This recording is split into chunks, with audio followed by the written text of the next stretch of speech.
Hello and good evening, ladies and gentlemen. Welcome to the 10th edition of the Earthcare Awards, a joint initiative by JSW and the Times of India. Earthcare Awards recognizes excellence in climate change, mitigation and adaptation, and is giving entries across multiple categories. Today, we have gathered here for a virtual panel discussion on building resilience and sustainability in communities. During the next 90 minutes, we will have many dignitaries joining us who will share their insights. I would like to welcome first and foremost here Mr. Ashwini Saxena, who is the Chief Executive Officer at JSW Foundation. Mr. Saxena comes with more than 30 years of experience across India and Africa with reputed development organizations such as the UNIDO, IFC, World Bank, and many other corporates. He has also led MSME, various programs on sustainability and whatnot. Well, he has also published more than 25 publications to his credit. We would like to warmly welcome Mr. Ashwini Saxena here. Can we have Mr. Ashwini, please? Over to you. Thank you, ladies and gentlemen. Thank you, Sneha. Thank you for the kind introduction. It's my privilege, it's my honor to welcome all of you to the 10th edition of Earthcare Awards. I think somewhere in 2008, when the whole topic of global warming was hottening up, JSW wound up to the idea of recognizing the efforts made by various individuals and institutions in the space of global warming, climate change. And from there, it's been a long journey. In last 9 editions, we have reached out to more than 70 institutions who have been institutions and individuals who've been recognized by us. And I have a brief, presentation to just tell you the whole story of Earthcare Awards very quickly, to take you through the whole categories that we have kept for this particular edition of Earthcare Awards. Can I have the presentation, please? So the first and foremost thing that I would like to bring forward to you is that the award is divided into 6 categories. Can you go to the next slide, please? The first and the most important one, with which incidentally we are going to begin our first panel discussion today, is about community-based climate action. Because we as a community, we as a nation have a long history of traditional knowledge and how our communities have been able to safeguard and protect the environment. And so therefore, this is an effort to recognize all grassroots level NGOs and the communities who have taken action towards climate change adaptation or mitigation. The second category, which is close to us, is the category for women-led climate action initiatives, which has taken up shape in last few iterations, believing that women need to be brought forward. The women leaders need to be brought forward, who, as an individual or as in the institutional capacities, have been able to lead climate change action in the front. And as the boundaries of responsibility towards joint action towards climate change always are blurred, and I think it's a call of action for everyone, business leadership is also being recognized by us, where the large corporates are also being recognized for whatever efforts they make towards GHG emissions and things of that sort. Enablers for urban-centered climate change management is a very unique category that we have, and we've had some very interesting applications coming from various municipal councils, and I'm sure Dr. Mashelkar would remember how Ahmedabad city and Indore, they have been recognized for their great action towards climate change adaptation and mitigation there. Innovation in climate action in whatever way can be done through products, through services, or any processes is certainly needs to be recognized, and that's the 5th category that we have. And keeping in mind that we as a country are committed towards reduction of global emissions, and carbon neutrality is something that everybody is talking about, and knowing that fossil fuels play a significant role in terms of reducing our energy requirements from fossil fuels, it was important to recognize enterprises who are now getting into the renewable energy space. So I think these are the broad 6 categories that we have kept for this particular iteration. Can we go to the next slide, please? Yeah. So the process for the awards has always been a very, I would say, it has been the award process has been very, very strictly governed by our jury members, and we've always, discussed how to improve upon it. So the process starts from inviting applications, evaluating on the basis of predefined eligibility and evaluation criteria. There are site visits that are done, and on the basis of that, the jury meeting then gets into a, I would say, a lot of animated discussion to choose the awardees or the winners, and then the final awards are uh, kind of announced. So the idea is that we always strive to see how awards recognize, verify, and promote such initiatives which are towards GHG emission reduction, towards natural resource management, looking at energy efficiency, and all kinds of innovations that can be thought of. To the next slide, please.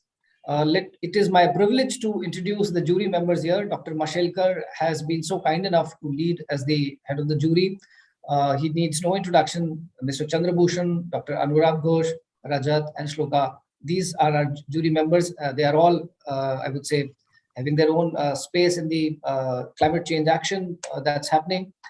And incidentally, it is important for us to share that the jury members have always been there to support us with the rigorous process that we've always followed. Uh, it would be not untoward to say that I must use this opportunity to thank all of them for the efforts they always put in, and we always look at inspiration from Dr. Mashelkar for leading from the front.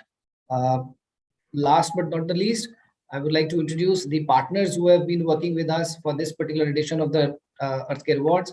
The Center for Energy, Environment and Water, it's a think tank based out of Delhi, which has been a policy think tank, which is working with us. India Climate Collaborative is one of those key corporate, I would say, multi-stakeholder partnerships, which JSW has been proudly the founding member.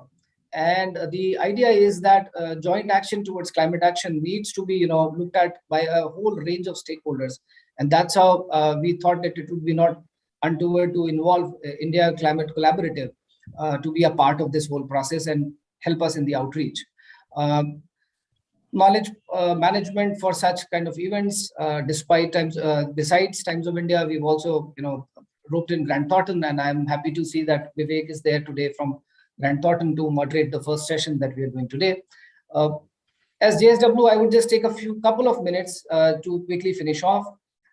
Reducing carbon footprint through a whole range of ecosystem development, wasteland development, mangroves, watershed, looking at how the circularity, how the integration of all these actions are important, looking at climate smart agriculture, waste management, specifically looking at co-processing of plastic waste that is, it needs to be responsibly disposed of.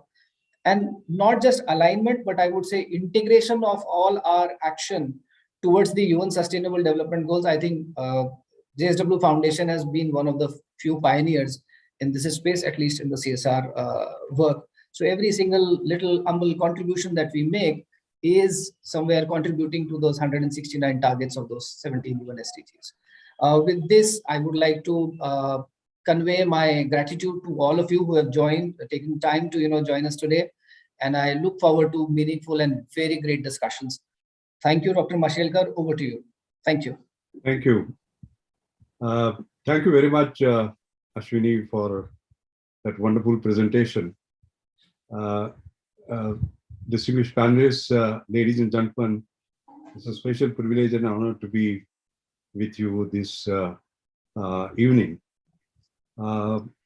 We already heard a very eloquent presentation on the Earthcare Awards, how it's a joint initiative between the JSW Group and Times of India, how the awards are a celebration of excellence in climate change, mitigation, adoption, how our awards have done a 10-year journey, a decade-long journey, and honored and recognized and celebrated 70 winners till date from across the SAARC fraternity. So I strongly believe that we can look back at our decade-long journey with a great pride indeed. In fact, I asked Rupa to send me the list of all the 70. And yesterday I was glancing through what they had done and what they had achieved. And one felt really a great sense of pride. I've been a chairman of the jury for the past 4 years, and I must say it has been a special honor, a rare privilege, and I want to thank my friend Sangeeta Jindal, whose deep commitment and passion about sustainability and our green future is absolutely incredible. And so is Sajjan's. I have seen his constant efforts to reduce the carbon footprint in all the industrial enterprises that he leads. Now, we all know about the seriousness of climate change, and I'm not going to talk to you about how important it is, etc. And then we always see the occurrence of all sorts of unseasoned events, uh, rise of sea level, melting of sea caps. They're all cited as evidence. But I want to say something different. We still do not have a feel of the real disaster that climate change can cause. And let me say that the current pandemic and its disastrous consequences is a trailer of what a full-fledged climate change disaster will have. Let me explain. Pandemic and climate risk are similar in that they both represent physical shocks, which then translate into an area of socioeconomic impacts, huge socioeconomic impacts.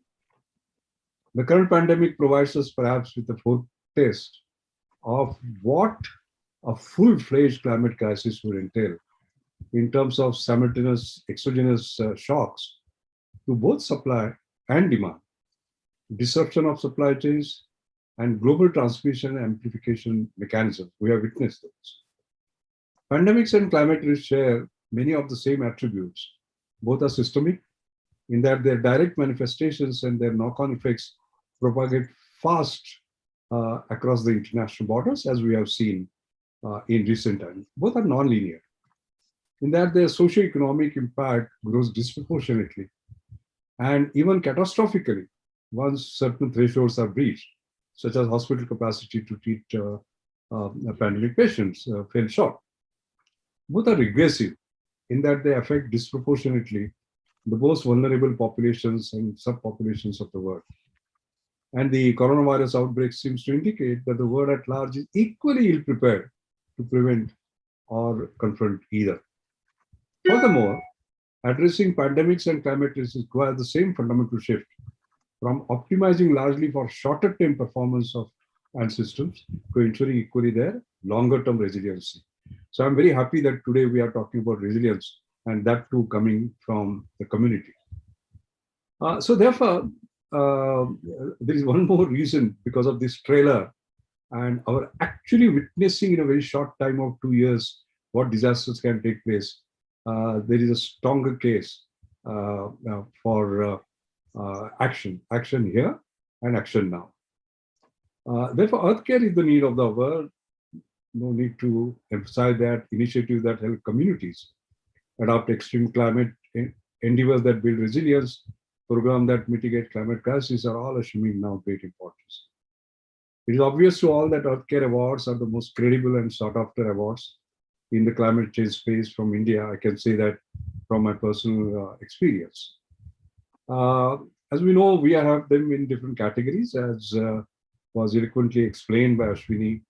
The community awards focus on community-based mitigation and adaptation in water resources, agriculture, forestry, etc. Award for industry, award for innovation, award for leadership in urban climate change. But I want to assure you that these awards are not static. Last year, we created a new award called Women in a Leadership Role for Climate Action. Because as we know, across the globe, women play an important role in tackling the climate change challenge and recognizing the critical leadership and participation of women in addressing climate change. And therefore, this award is aimed at recognizing them, bringing them, I mean, not keeping them in the background, but bringing them at the forefront and celebrating. And there is a new award that Ashwini mentioned about, because industry will have to play a huge role, irrespective of the size, irrespective of the form, whether they're small, medium, large-scale enterprises, and so on. And the needs are absolutely obvious. I mean, you look at the tripling of I mean, if you look at electrification, it would lead at least to tripling of demand for power, and the renewable electricity generation is going to be sort of a pivotal piece. And therefore, there's a huge role. And I'm very proud to see the way India has progressed, by the way. We already become globally the lowest cost producer of solar power after reaching our 20 gigawatt capacity target for 2022, 4 years ahead. It's always good to do things ahead of schedule. And the growth of solar energy, as you can see now, we are the second largest solar market. So these are all welcome signs. What I'm also happy to see, because I recollect when I became the chairman of the jury the first year, Mr. Piyush Goyal was one of the chief guests, and he talked about light emitting diodes and how by demand aggregation he was going to bring down the price. And it is incredible. I had a sort of personal chat with him after he had accomplished the task when he came to Pune. It was incredible. We achieved it. In fact, from 0.2% market share of LEDs, we jumped to 82% in a space of 7 years. It's a world record. Bringing down the price from $7 for a 9W lamp to sort of $1. In fact, I remember I made use of this argument when we had the Queen Elizabeth Prize of Engineering. It's a £1 million prize, considered as a Nobel Prize in Engineering. And last year we gave it to LEDs, light emitting diodes. And I made this particular case that when you give an award, it must benefit the whole world. And I made a strong case for but the issue is that with the government policy and action, we can actually do it. Industrial enterprises are going to play a big, big role. There is no question. I happen to be on the board of Reliance, as you all know, and I chair their new energy council. And as you know, Mr. Mukesh Ambani has committed $10 billion in 3 years and then further, and across the entire value chain, right from solar, the storage, the electrolyzers, creation of green hydrogen. And as usual, he has set very heady targets, which people are absolutely shocked about. And the heady target is 1 kilogram of green hydrogen for $1 within 1 decade. That means just in 8 years' time, and hopefully for 1 billion. Is it possible? Yes. Can India lead? Yes. And I think this is a brilliant demonstration of how we can raise our aspirations to sort of lead this. So therefore, I'm very happy that there is an award for industrial enterprises that have been created. Each one of us can actually contribute. Finally, I'm looking forward to the jury meeting this year. My fellow jury members were already introduced. Arunabh Ghosh is the founder CEO of the Council on Energy, Environment, Water since 2010. He has led CEW to the top ranks as one of India's leading policy research institutions 8 years in a row, and among the world's 20 best climate think tanks in 2013 and 2016. So we are very privileged to have him.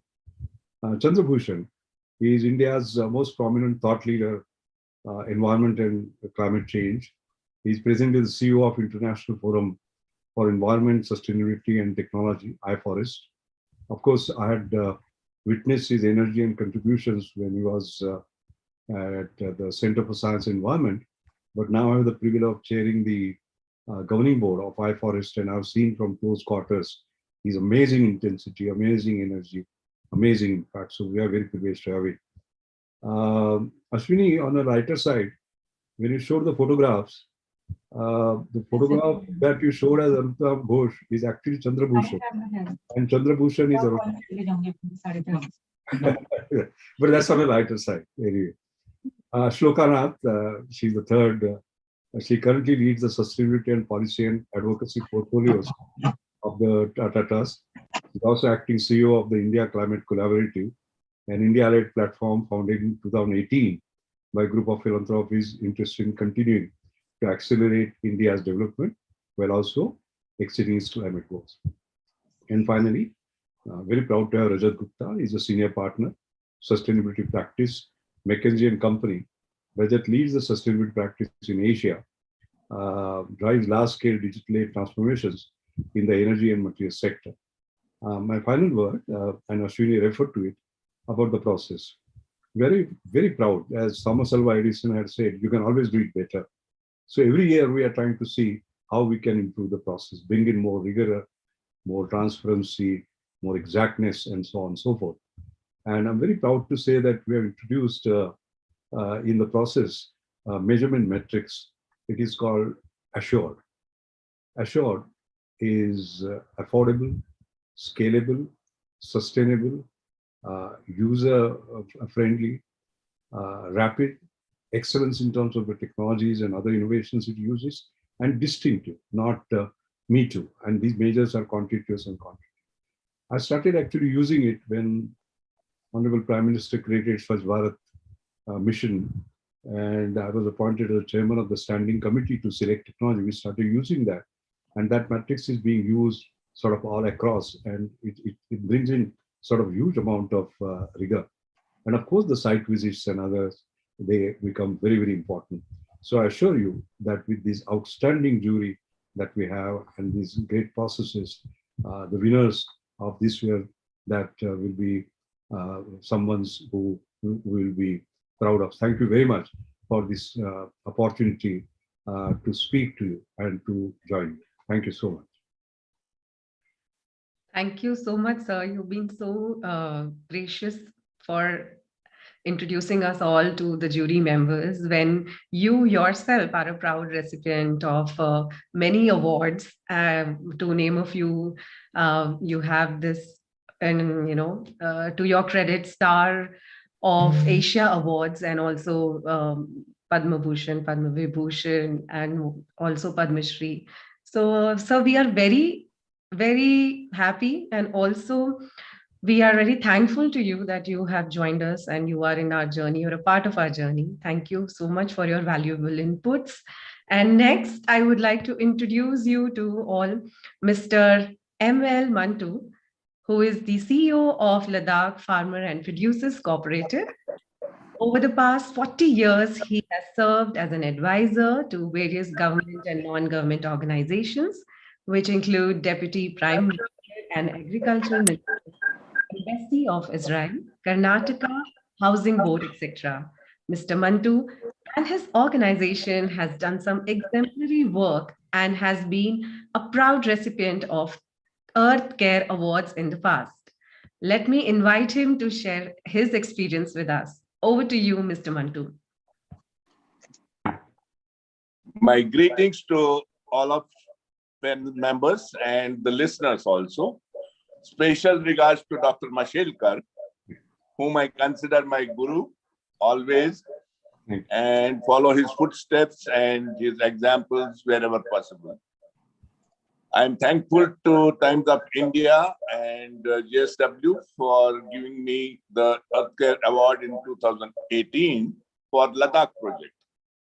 And let me also mention here that before Ladakh, there was another project in Rajasthan, hot desert, which got held up because of nuclear testing by India in 1998. Now, coming back to Ladakh, this land which has become now the largest apple and apricot plantation in the country was a total barren land with not a drop of water and not a blade of grass. So, and there are now lakhs of plants and trees growing up there with fantastic irrigation systems, which will last at least for another 50 years. So irrigation is being provided by two sources, the river as well as the groundwater. So that has become an independent project now, and I have moved because I can't anymore work in the high altitudes. So I have chosen Northeast to start with, and in Assam, Bodoland, we have initiated one project, and this is actually presenting more challenges than even the Ladakh project. Now, very interesting for people to know that Bodoland comprises of about 5 districts now, bordering Bhutan. And all the 5 districts have 5 different rivers coming from Bhutan. Bhutan has very high mountainous Himalayan hills. And suddenly there is a drop and it becomes all plain when it enters India through Bodoland and Assam.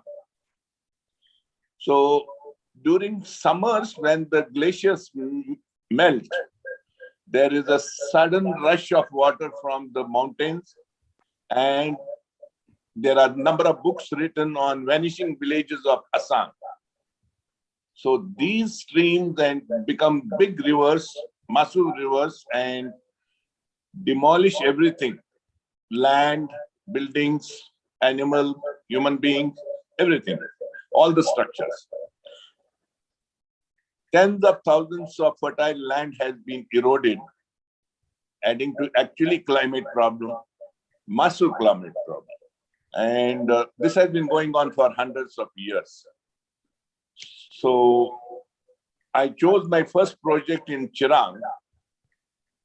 It has an I Nadi, which is very small, harmless stream of water in lean periods, but becomes a massive and very damaging, devastating river during summer months, couple of months' time.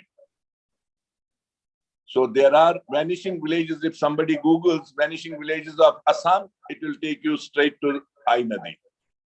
Now, this I Nadi project on both sides of river, I have formed a cooperative of local villagers, about 3,000 households, tribal households, 3,000 households in 25 villages. And we identified the government land, and I got that government land transferred, 4,000 acres of government land transferred to this cooperative. And planting plan has been multi-layer, multi-level, high-value crops with value addition and processing to be done by locals around the project site itself. But we are also going to treat I Nadi because I don't want this project to be demolished and devastated by the floods every year. So I have requested the Honorable Prime Minister to utilize this threat into an opportunity and get this unregulated river converted into a Rajasthan type of canal with a dam and a small power project, tidal power project, and a regulated canal from Bhutan border to Brahmaputra. And canal can provide on both sides enough land for border road organization to have 2-lane uninterrupted road to Bhutan border, because China is coming down from Tibet and signed an agreement with Bhutan. So it is going to be a threat. Doklam has already been there from China's side. China is already troubling Arunachal, which is not very far. So these rivers are going to be converted into regulated sort of canals with roads on both sides for defense forces, and the land going to be reclaimed and brought under high-tech cultivation for the local people. So now we are going to replicate this in all the 4 districts, 5 districts of Bodoland. And I'm very happy to inform the gathering here that the Honorable Prime Minister has taken this control of converging the 5 ministries together to treat this nuisance from this flooding of rivers from Bhutan. So, yeah, please go ahead.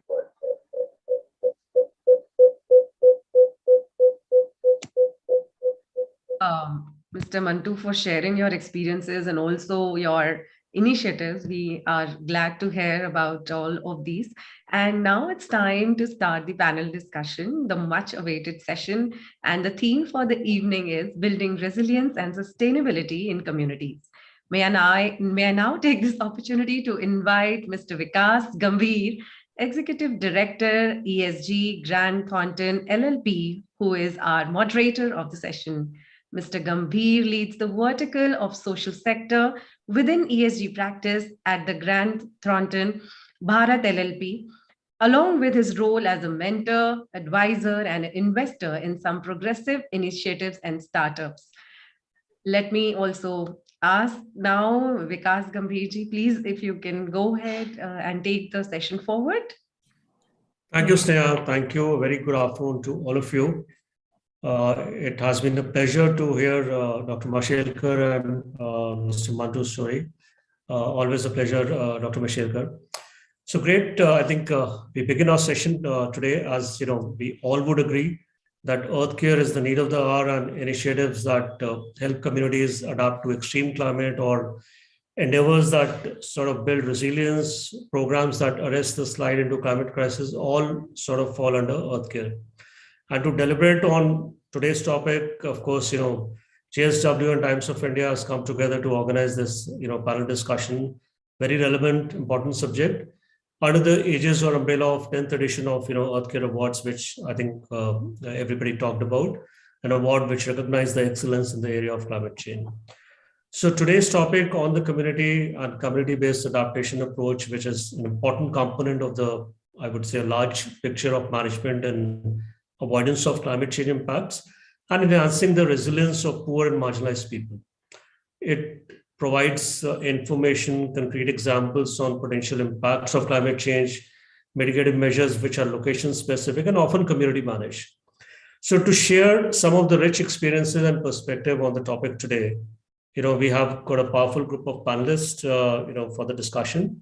And it gives me immense pleasure to introduce the panelists for next couple of minutes, and then we'll get into the discussion. So before I'll introduce the panelists, I would urge that while, you know, the panel discussion would be going on, the audience, you know, please feel free to post your question in the Q&A box, wherein we would take them towards the end of the session.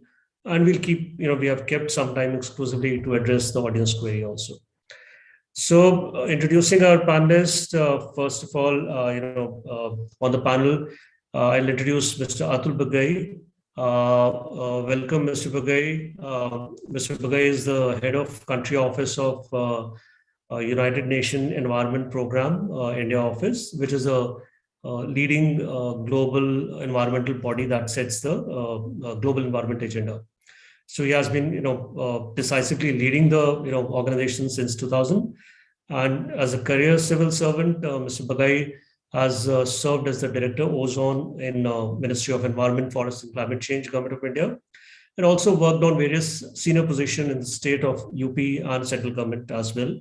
And as a UN veteran, he has spent over 2 decades spearheading challenging assignments in, you know, regions across South and Southeast Asia and Pacific Islands. We welcome you, Mr. Bagai, for today's session. Then we have Dr. Veena Srinivasan, who is a senior fellow at Ashoka Trust for Research in Ecology and Environment, which is ATRI, Bangalore. And she leads the Center for Social and Environment Innovation over there. And her research includes intersectoral water allocation, impacts of multiple stressors on water resources, ground and surface water interlinkages, and sustainable water management policies. She has got, you know, a recipient of many awards, including Jim Tuji Award for Best Paper in, Hydrology and Earth System Science from European Geophysical Union, Water Resources Research Editor Choice Award from American Geophysical Union, and recipient of, Teresa Hines Environmental Scholar Award as well. Thank you, Dr. Veena, for joining us today for the session. Then we have Dr. Suruchi Badwal, who is a Senior Fellow and Director, Earth Science and Climate Change Division of TERI. Research, she has led research activities, in the area of climate change, focusing mainly on impacts vulnerability and adaptation assessment, and work in close association with the communities. I'm sure we'll gain some experiential learning from Ms. Suruchi today. She's also listed as UNDP Regional Roster of Expert on Vulnerability and Adaptation, being a member of by the Planning Commission as part of the working group on climate change and environment. That was the 12th fifth-year plan. Also associated with International Human Dimension Program at COP. She has been actively involved as observer, organizer, and contributor. And in IPCC various reports, she has been lead author or review editor. Thank you, Dr. Suruchi, for joining us today. And then last but not the least, Mr. Rishikesh Chavan, who is heading the Habitat Trust and has over 2 decades of experience in conservation of ecosystem and species. He's a PG in environmental sciences and many professional courses from some of the top global universities. And he has been on several government and Supreme Court committees for conservation. He has contributed over 75 publications in scientific journal, book, magazine, and newspaper, and has been a mentor at the Global Wild Coalition 2020. So great. Thanks all for joining us today for this pertinent topic. And we'll get into the discussion for the panel today. And the panel discussion would be largely, I would say, sliced into 2 broad contours. We would be discussing on the participatory approach between the institution and communities at the first phase, wherein it will be more like individual, I would say, opinion and viewpoints of the panelists. And then we have a sort of a talk discussion, which would be more iterative on the topic of the government support and funding on the entire community based adaptation program. So first of all, on the participatory approach, which should be community-led and driven process, a partnership between institution and communities, which is sort of nurtured, developed, evolved, and improvised rather than imposing approach upon local people. So in that context, Mr. Bagai, I would come to you first. That in what ways a meaningful engagement with the community can be achieved? I would request if you can sort of give certain examples. And if there are certain established, if not documented, sort of do's and don'ts around it. So, Mr. Bagai, over to you, please. Thank you, Gambhir Saab, and my best wishes and greetings to all the panelists and the audience. And I wanted to, in particular, thank JSW and Times of India, Sanjukta ji, for giving UNEP this opportunity to be represented in this very esteemed event. And I was just wondering, after Mashelkar Saab has spoken, is there a need for anyone else to come in, because the kind of wisdom that he brings on the table is really amazing. And thanks, Mashelkar Saab, for that. I also had the honor of attending the 2018 awards, where I was invited to give away one award. And certainly the journey of the last 10 years has been amazing. And I think this is the time when JSW and Times of India probably need to give a rethink to what these awards should be looking forward to, and what should they be focusing on. And I think the recent Glasgow commitment really lays down the path for what these awards should really be looking at, with the 2070 target that has been set. And that kind of a target, or the Panchamrit which the Honorable Prime Minister laid out, can only become a reality with meaningful engagement with the community. There is no other way of achieving any of the environmental mitigation targets through a top-down kind of an approach. And the bottoms-up approach is something that needs to be really not only adopted, but strengthened if we really need to reach what is said, the last man or the last mile. While working in the civil service, certainly it is an institutional framework that becomes very top down. But I think the underlying philosophy behind whatever the administration used to do was, how can we reach out to the last man, and what is the aspiration of the last man in the line to achieve in terms of his socio-economic development. And a lot of decentralized approaches were adopted to see that the voice of the millions could be heard when a policy was being formulated. And I think that's the key to whatever mitigation action that would need to be taken. So effective stakeholder engagement certainly is a cornerstone for a very successful and sustainable climate action, and there's no doubt about it.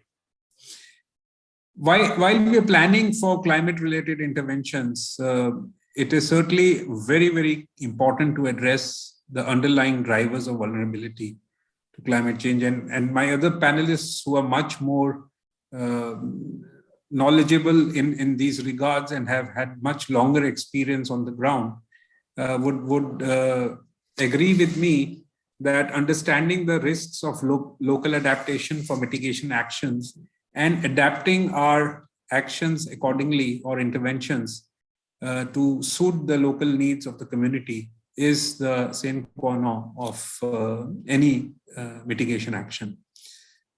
But how can that be done is an important thing, and that can only be done with a full understanding of the community's needs and also the context in which that community exists.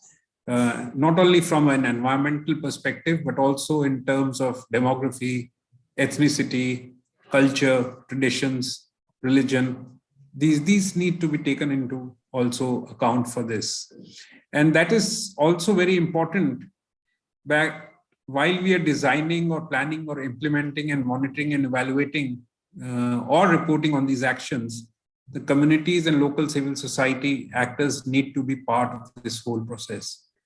We often see, and even within the UN system, and I being in the government, we've often seen that plans and projects get designed and developed at a headquarter level, and then they are brought down to the ground to be implemented, where the local communities have had no role in designing these or developing these.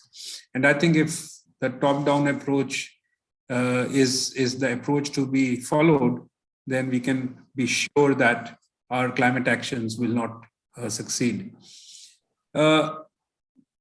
Coming to the issue, Gambhir Sahib, you raised on do's and don'ts, meaning while there are very good practices and there are very good examples in India, and there are millions of examples of good practices on climate adaptation, and these are some of the best practices that are also globally being replicated. There are certain practices that are strict no's, and I'll emphasize on don'ts. We should not engage community, as I said, after the program has been designed. They need to be part of the discussion on the need of a program, or whether a program is needed, or what is the format of that program, what will be the approach. They have to be involved in each and every stage. A second thing, and that's in the UN agencies, we feel a lot and see it on a daily basis.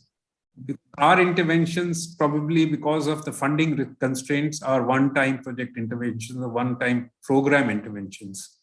And a constant struggle for all of us is, do we have a sustainability strategy beyond the duration of the intervention by my organization or any other UN organization or a multilateral organization? And in India being such a huge and diverse country, no multilateral or a bilateral organization can bring on table funds that can be used for a long term of the project or for sustaining a project beyond the project duration. And that's where I think sustainability strategy needs to be very, very important. And finally, and I'll close here, that capacity building and training are the most important areas of work that need to be done. And often this is something that doesn't get enough interest or enough focus in a lot of programs that are developed. And this is something that is very, very critical for the success of any program.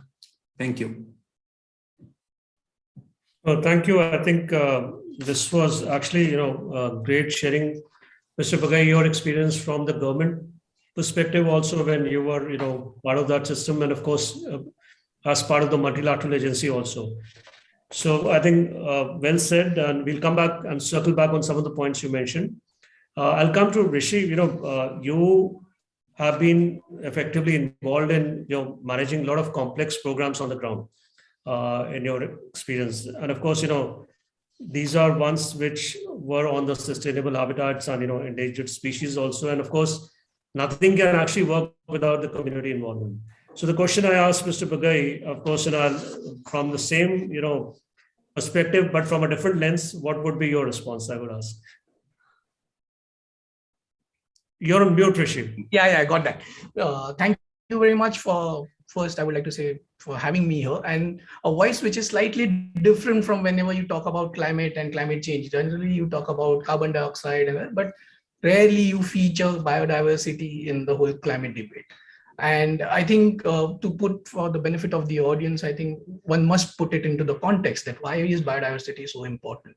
Say, for example, oceans would capture about, say, 25% of whatever is the atmospheric carbon dioxide, or, the neglected, habitats like grasslands or even wetlands. For example, wetlands under the soil would capture about over 600 tons per hectare of carbon dioxide per hectare, and grasslands are, different grasslands are of various types. So they could, range from about 200 tons to 300-400 tons of carbon dioxide, depending on which kind of a grassland it is. And they are all run by biodiversity in a way. So that makes biodiversity central to, the whole climate action and debate and all of those kind of stuff. So I think that is where the whole biodiversity comes in. And Mr. Gambhir, like you said, it's important that you cannot ignore communities.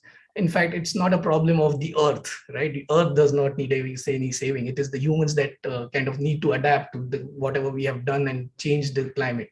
So if you have to look at it from that perspective, I think what has happened is we tend to rush in to kind of involve the communities, and I think Bagai Saab's very said that you have to involve them from the stage one itself when you're planning, whether it's a top-down approach, whether it's a bottom-up approach. I think given the advancements that have happened in science, especially in the data sciences, talking to people, systematically taking scientific inputs and looking at it in different frameworks will allow us to kind of come up with action points where the communities are more effective, and some of the most marginalized communities are at the highest risk. Like 2 days back, I was in Lakshadweep Islands, which are probably at the highest risk of getting inundated by rising sea levels. And the coral reefs, the most very, very fragile ecosystems, are at the risk of the climate change, because the rising temperatures, they lose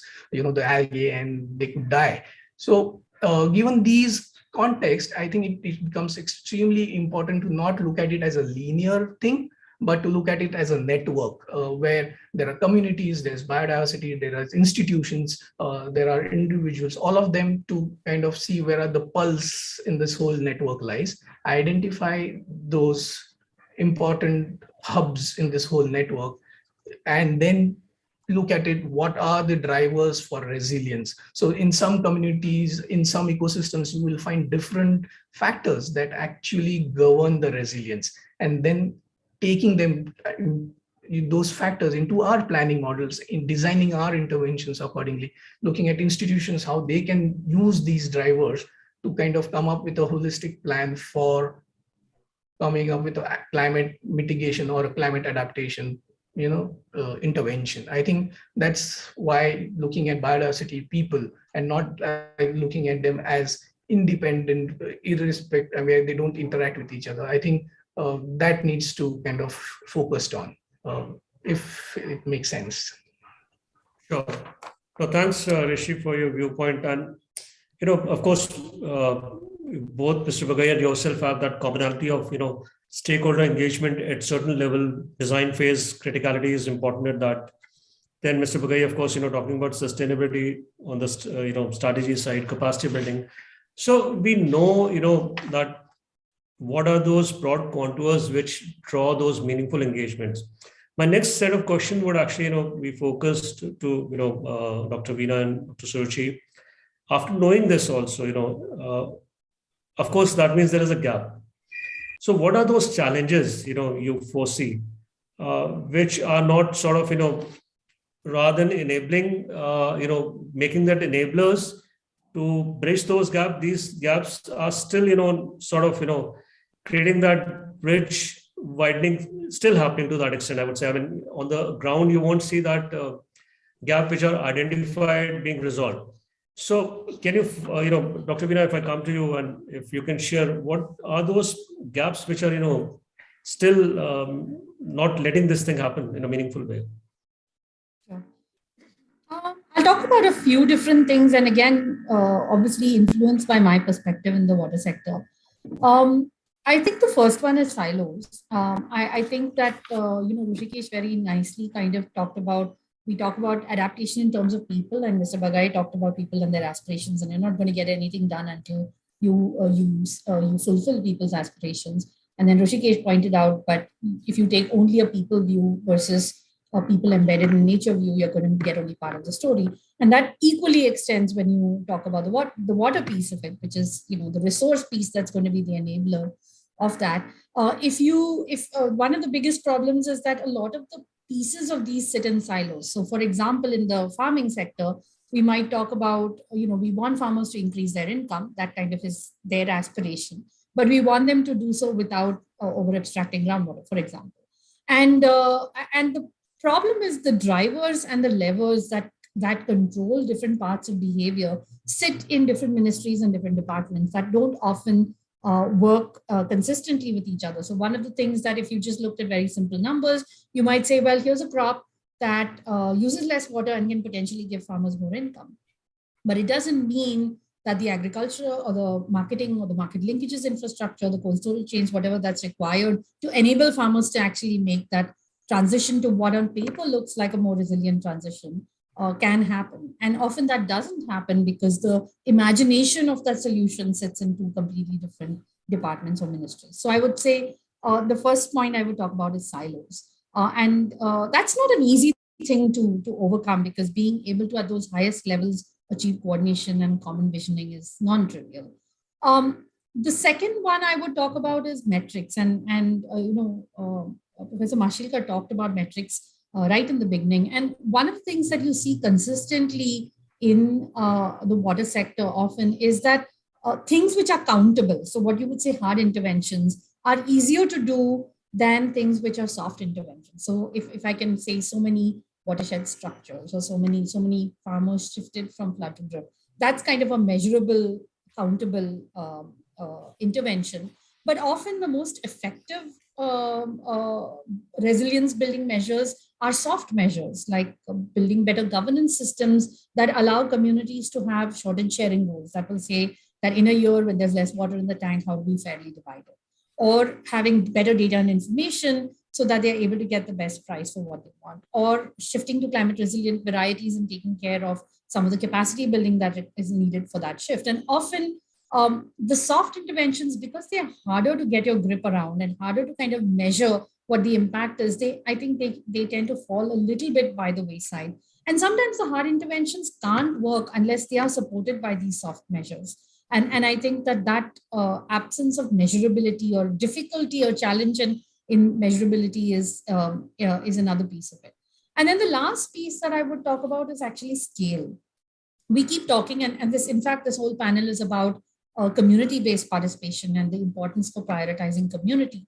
But often community may not necessarily be the only unit that you should be considered when you're looking at an adaptation intervention.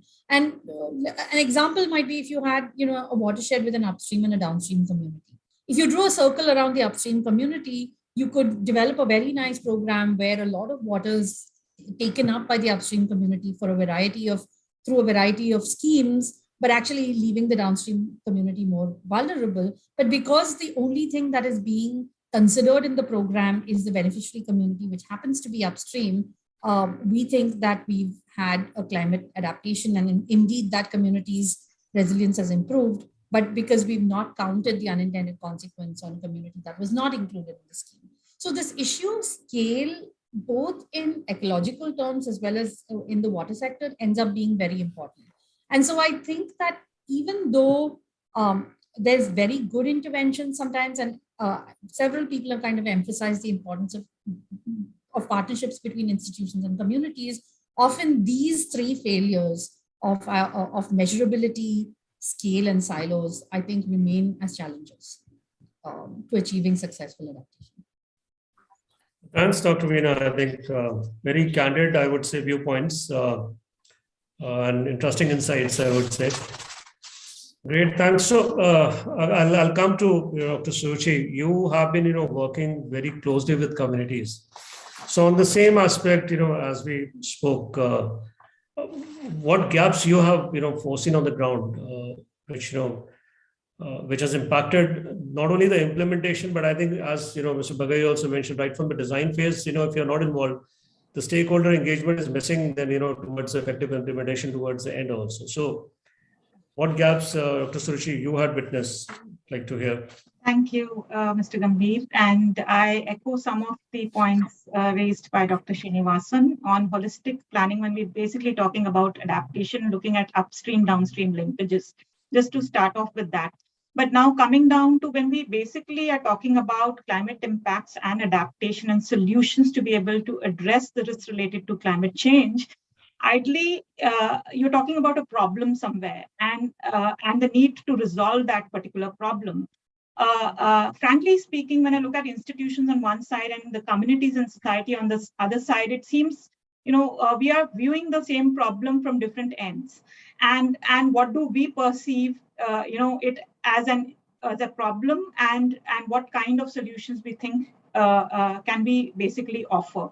So therefore, there is a different view, definitely, when we as institutions basically try to address a particular issue by understanding the problem itself and provide recommendations vis-a-vis what the society has to think about the same problem from their end. And it's very important to get all perspectives in hand before we're planning for any intervention or implementation for reducing the risk that we're talking about. So, I consider for institutions basically that it is a top-down view, whilst developing and understanding on the underlying issues in a region, both from a scientific perspective and an overall governance perspective. So when institutions like us and others are working on this particular issue, one of the things that we normally do is we try to understand what is the scientific context, what is the socioeconomic context of that particular region, location, and then, of course, the governance around it and what would work, what would not work. But in that whole process, it's a very top-down view of understanding the situation, understanding the problem, and then finding a solution for that particular problem. But then do the communities agree with that? Because this is a very mixed model approach, which is scientifically driven, has a lot of data backup, which basically allows you to look at the risks that we are talking about and then provide the recommendations in context. On the other hand, when you're basically having discussions with the communities, what you basically observe is that the priorities may vary. You may have a certain view, but the communities, the society has their own priority on certain areas. And therefore, that's very important to take into account on any planning that is being done in terms of implementation. Because if you were not to take into account the views of the society or the community in that planning process, and the point raised by Mr. Bagai also, you may not find the social acceptability. You may invest in a whole lot of resources in terms of implementing certain things or trying to, on a top-down mode, introduce certain things, whether it's climate resilient varieties you may be talking about, or maybe talking about recharge of underground aquifers, or maybe find a system of incentivizing certain people in terms of operation and maintenance related to certain structures that may be required for recharging groundwater reservoirs. So ideally, it is important, that I would also feel that communities are engaged from the planning process of a particular intervention, for any adaptation activity that we may think about. And in that particular process, try to understand the community's perspective in the whole scenario, the picture, on what are their priorities and how can we basically, with our agenda of strengthening the cause for adaptation, bring in the community priorities into the whole agenda while implementing. Because once you do that and you take into account their priorities, the chances of you succeeding in the intervention and implementation and taking it further, a long way, are far higher than you doing it on in an isolated manner. And there are huge challenges basically when we're talking about such a kind of an engagement, one at the community level and the other stakeholders who basically equally important for a particular intervention that is being planned. Because there is a need to involve each and every stakeholder in the process, including the community, looking at the different roles, responsibilities that different stakeholders have to play, including the community in the operation and maintenance, long-term sustenance of the particular intervention that is being planned, and definitely taking feedbacks from those stakeholders once the intervention and implementation is planned, on the successes of the intervention, what worked, what did not work, but also the failures, because there are learnings in the failures that I think we are more interested in to know why things just did not work, so that we do not repeat those mistakes again and again while we are moving from one part of the country to the other. There's a whole lot of need for capacity building and training and skill development that was also highlighted by Mr. Bagai, because while we may talk about different interventions and resources may be put by governments, by institutions, bilaterals, multilaterals for implementation, at the end of the day, at times what you observe is things are just not working, the sustainability aspects are not visible, etc. And I think for that, the engagement of communities, building their capacities, training, building them in certain areas, niche areas where you basically feel if you basically build the capacities of the communities in those areas, possibly the intervention would go a long way from where we started off with. So skill development would be another particular area possibly we should be focusing on, while talking about communities and engaging communities in the whole process. Thanks, Professor Ruchi. I think we all together agree on those broad, I would say, aspects which are relevant for the meaningful engagement. What are the challenges? I think there's a commonality of point, definitely. If we just see it from a flip perspective, because since this platform is also from a knowledge sharing perspective, I'm sure there would have been models wherein community would have been engaged, in the beginning, right, at the design stage, or probably, the solutions which have been done on a pilot mode would have reached a stage probably which would have been now scalable and replicable. So this I would just ask any of the panel member, if any one of you can share certain example which one would have witnessed. I think it will be good to have that sharing within the group as well. Anyone, I mean, no specific sequence, but anyone can begin, please. Vikas, could you just repeat the first part of your statement on the question? So when I said, we all agree that on a meaningful engagement, as well as various stakeholder consultation at the design stage, and the challenges we spoke about, I think there is a commonality. But, I'm sure there are models wherein communities have been engaged right from the beginning, which have been successful. And from a knowledge sharing perspective, I think it's good to disseminate in this forum to talk about such examples and case studies wherein that model have been, effectively been working wonderful and in a, way can be replicable or scalable now. Anna? Yeah, I'm sure all the panelists here have numerous examples of approaches that work very well and approaches that didn't, for the very reason that communities weren't involved. I'll just state one example where we've been involved recently, and from a climate change perspective and adaptation perspective, and where the whole idea generated, and that's a very important part, that if an intervention has to be made, it'll gain a lot of acceptance and will be implemented properly if the idea generates itself from the community itself. And that's where the acceptance will be of a very high level and high grade. We had visited in February 2020, along with the Deputy Executive Director, the interior areas of Run of Kutch, where SEWA is working with the innumerable number of women, salt pan workers who use diesel for making salt.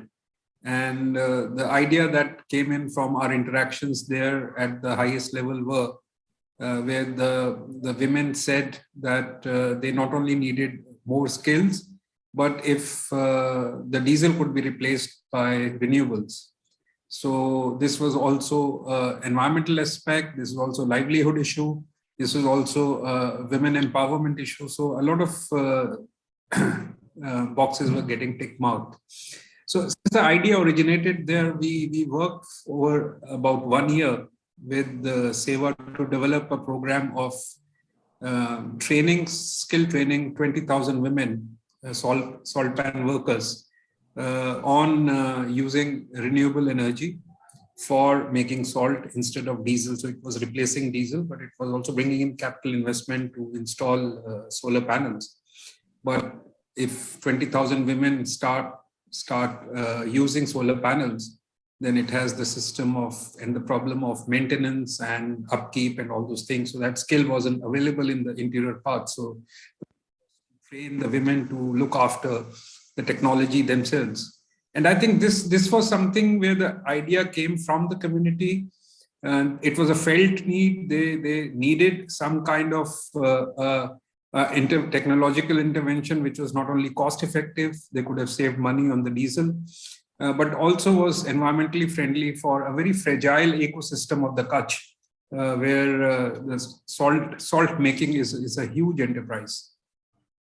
So I think the intervention we have made, and we are very fortunate that we've now just launched that program with the funding from Renew Power, which itself is from their foundation, which itself is in the business of renewable and solar energy.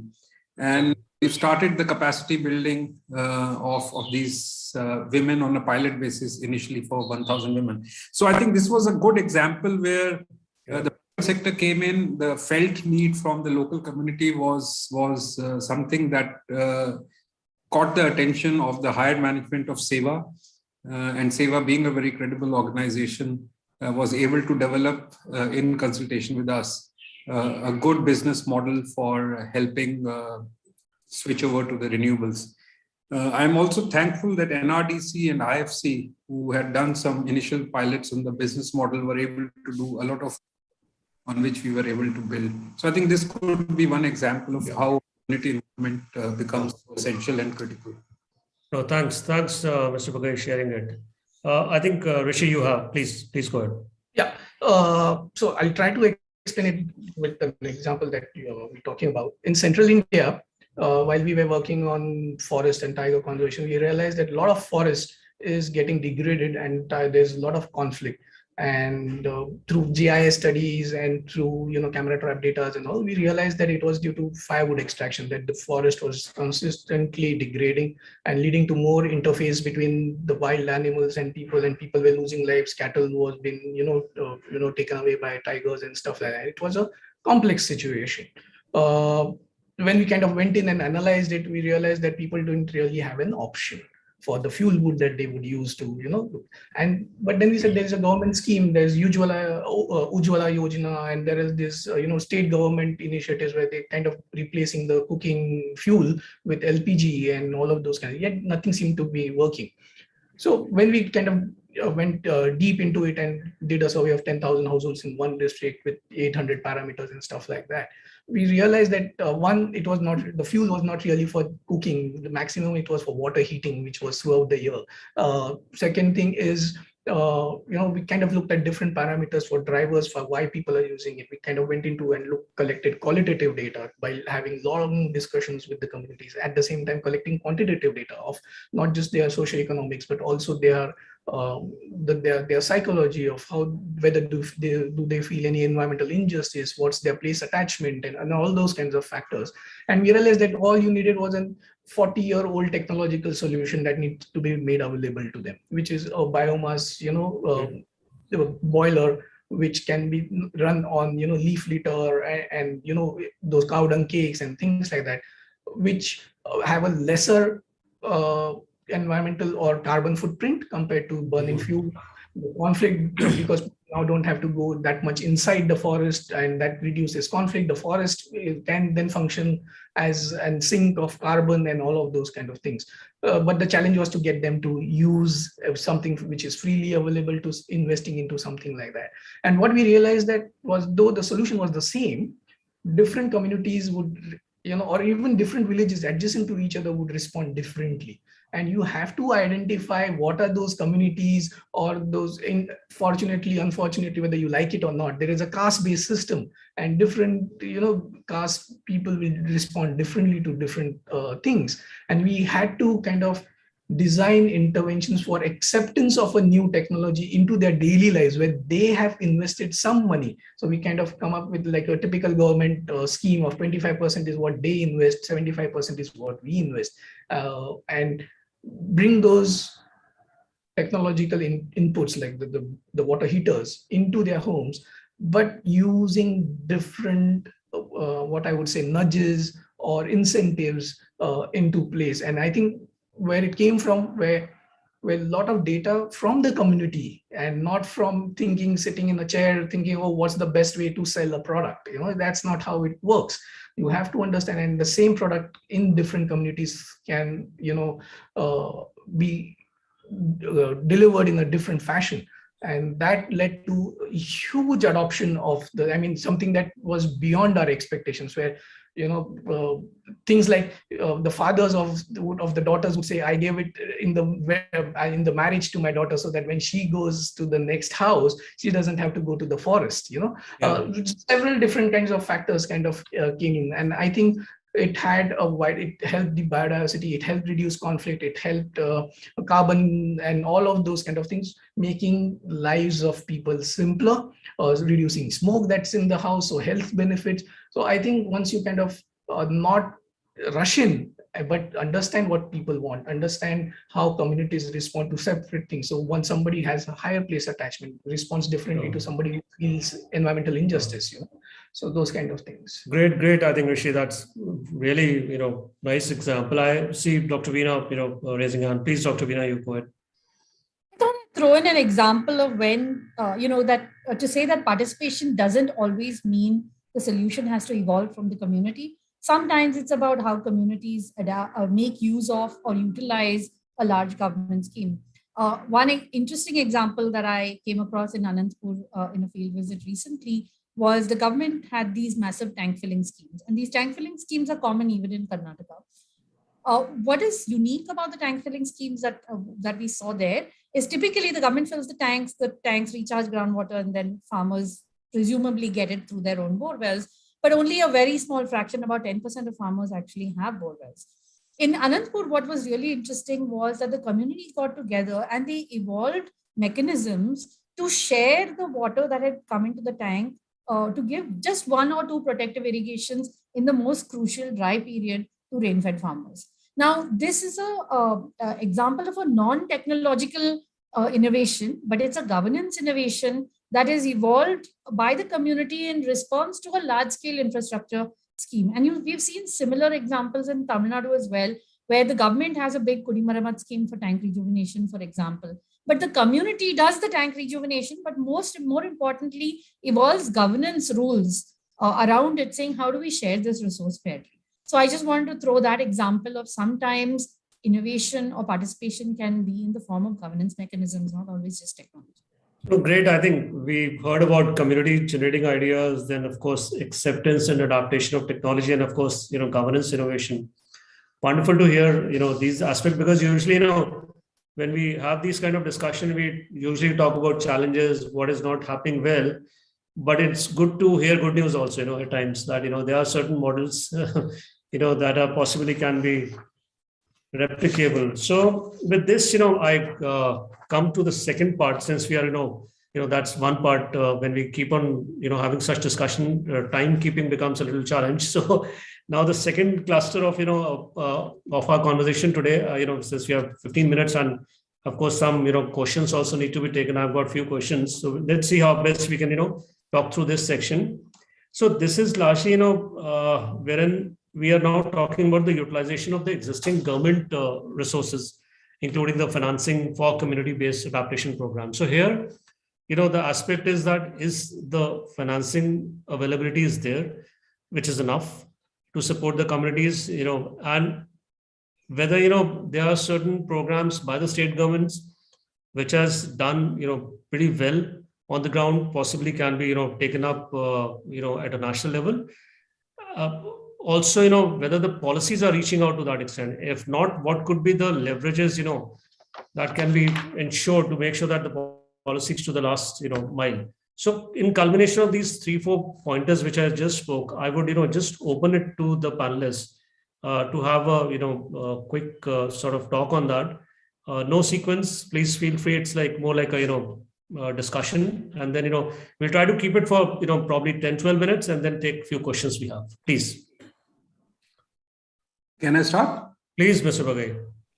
No, this is the most critical question you've raised because it's a well-known fact that we don't have enough funds for any of the mitigation actions that is needed. Meaning there were some studies and computations done that how much will India need over the next few years or a decade for meeting its NDC commitments. And let me tell you, NDC commitments just cover a minuscule part of the total challenge that the whole world is facing, and the estimates for $3 to $5 trillion. And within that whole basket, there's everyone will agree that adaptation is certainly the stepchild of any financing that is happening. Even though adaptation is an area which really needs much more financing than which is coming on the table. So within that perspective, I think for annual adaptation costs in developing countries, it's estimated that almost per annum $70 billion would be needed. And the whole climate change negotiation at this stage is talking of $100 billion every year. And everyone knows that what is coming on the table on an annual basis is not even 1/10 of that.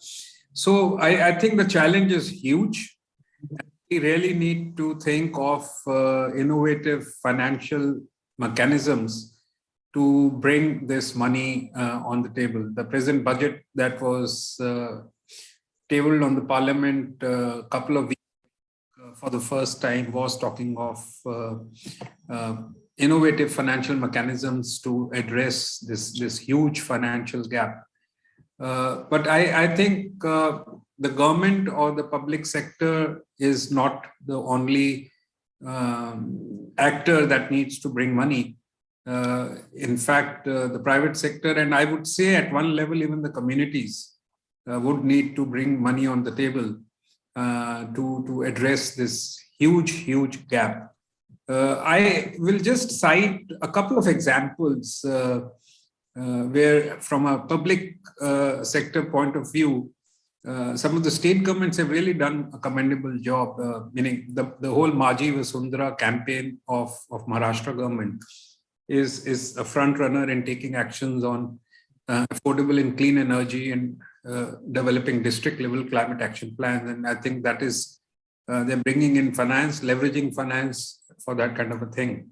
Another very innovative and probably one of the first states to look at a low carbon pathway strategy by 2040, even before the 2070 announcement came during Glasgow, is another very good example of how a state government is forward-looking and is putting its own resources to develop that strategy. And one of the, of course, the main components of that is where will this finance come from?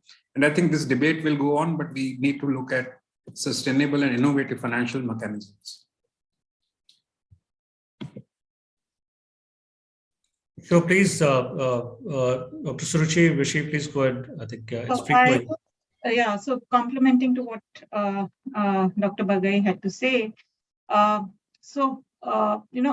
see it as depends on how you're viewing the finance. And so far, if you look at how adaptation is being supported, there are different projects that are basically designed and submitted by countries, supported either through the adaptation fund or the GCF. Now, these are one-off projects, large projects that can be developed by countries submitted. And he also highlighted the scale of resources, globally speaking, that countries require to adapt to the climate risk that we're talking about. It's massive that countries need. So it's not just about India, it's all the other countries, also developing countries out there who are in need of resources to adapt to the changes in the climate that we're talking about.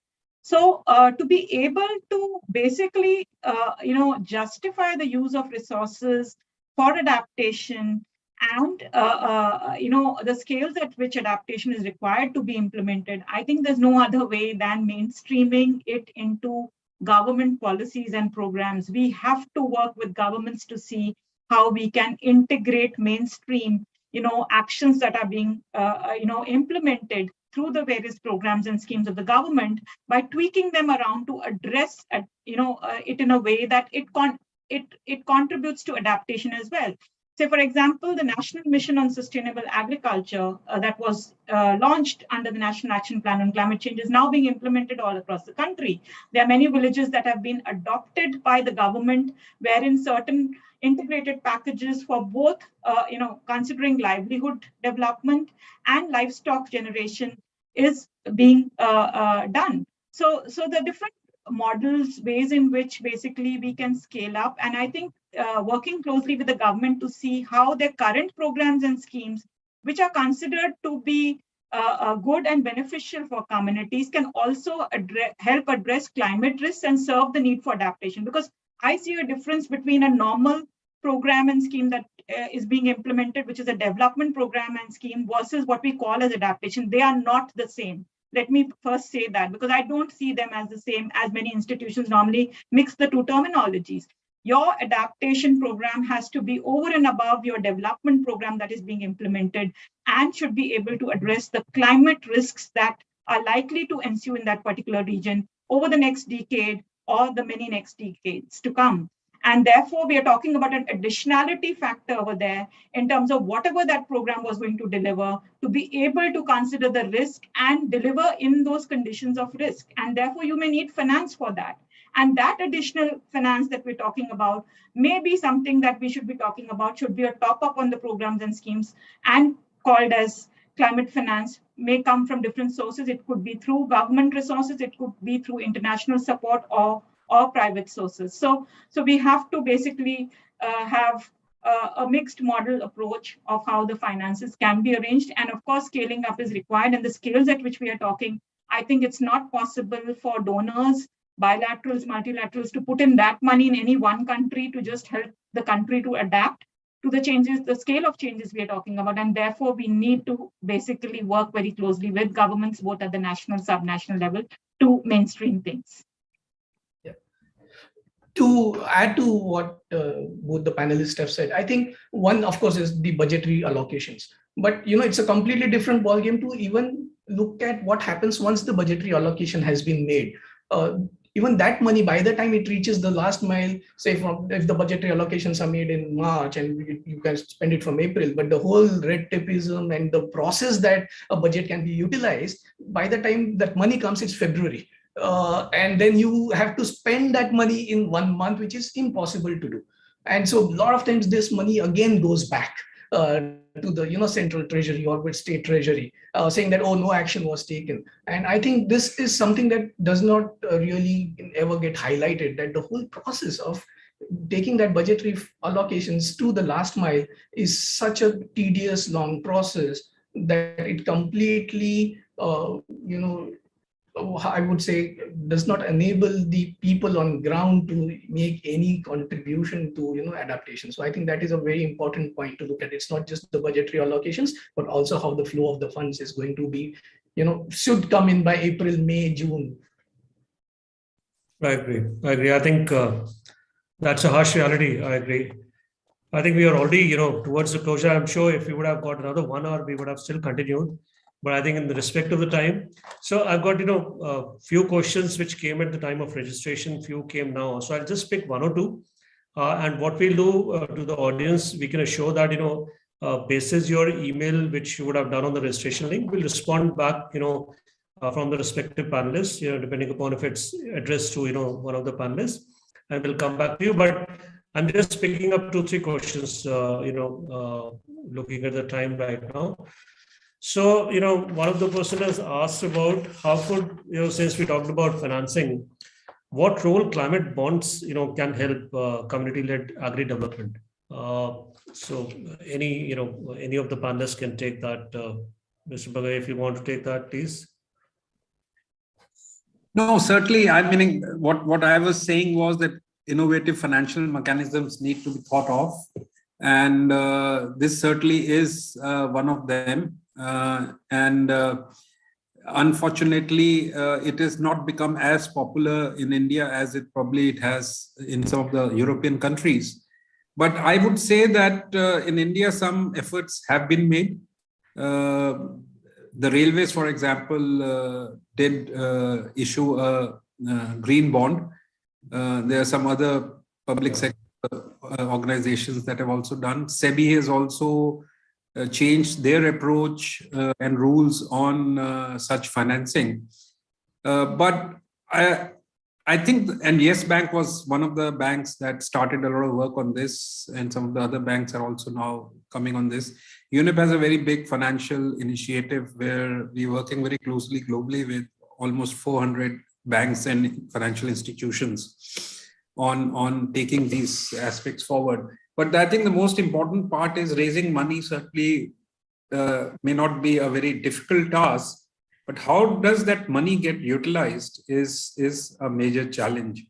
It may be raised as a green bond or a climate bond, but actually is it being used to address climate mitigation? And that's where a very strong monitoring and verification system needs to be brought in as the audit purposes for any financial intervention. But I think this is certainly a way forward to meet a huge financial gap which is there. Sure. Thanks. I think somebody mentioned that they're having a solution to COP26 issue, but they're not able to reach the government, have some instant patented herbal solution. I would urge, that they can write into that ID which they had on the, platform, and we'll take it up from there. One of the questions is, how can the marginal farmers get direct benefit of their production, and probably this could strengthen the economy? I know there are a lot of initiatives that are happening, but any input from any of the panelists would be good to have.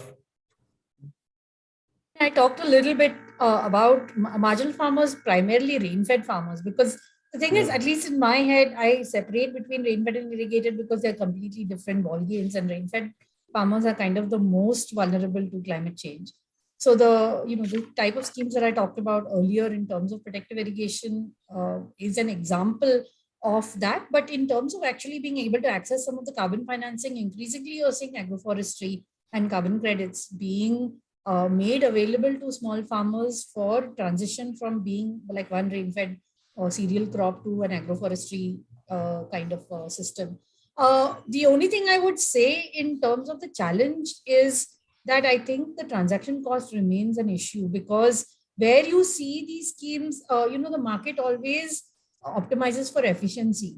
And so you see the bulk of the money going to large players still, and large land trusts and so on, and relatively little going to the smaller farmers. And if we are able to overcome this transaction cost problem, and I think the monitoring side of it is being addressed through better satellite products and some really interesting innovative ways of being able to measure carbon stock from space. But the transaction cost of actually reaching thousands of farmers to be able to actually get that money into their pockets remains a challenge. But I think there are possibilities, at least I'm hopeful. But there are some successful examples, like projects that are being done under the NAFCC. We have examples of resilient agriculture households programs of Telangana and the Pokra initiative of the government of Maharashtra, which has been reaching to small and marginal farmers and trying to be more holistic in their approach in terms of implementation. Great. I'm sure this would have responded well. So there are many questions, but again, in interest of time, we are already running short. So we'll respond back to the audience questions, through email as they have registered. So with this, we come to an end of this very, I would say, interesting, powerful, informative, candid discussion, where we heard views of all of you and responses also, to some of the question of the audience. So really appreciate, JSW, Times of India, Mr. Ashwini, Dr. Mashelkar, Mr. Mantu, and all the panel members over here to share their time, experiential learning, and wisdom on, such pertinent, I would say, topic of today's discussion. I'm sure it would have, enriched our audience more on the aspect and viewpoints which all of you have shared. Also would like to thank the audience, for not only being a listener, but I could see the questions, so probably wanted to keep it a very engaging discussion, but unfortunately, with the paucity of time, we can't, have that conversation now, but we'll certainly respond. So before we close, I would just, urge all of you to reach through your network, wherein, the players who are working in this space with communities, and urge them to please, nominate themselves, their programs, their entities for, this award under the relevant category, as, it was mentioned initially. And thank you all, and look forward to seeing you in the subsequent session for which the announcement would be made sooner. Thanks a lot. Thank you very much. Thank you. Thank you. Thank you. And thanks to you also, Mr. Gambhir, for having such an interesting and interactive session. Thank you so much for being the moderator, for being with us. And also thanks to our audience, our jury members, everyone. And you are requested to kindly log on to earthcareawards.com and submit your entries if you haven't till now. So please do that and have a pleasant evening. Good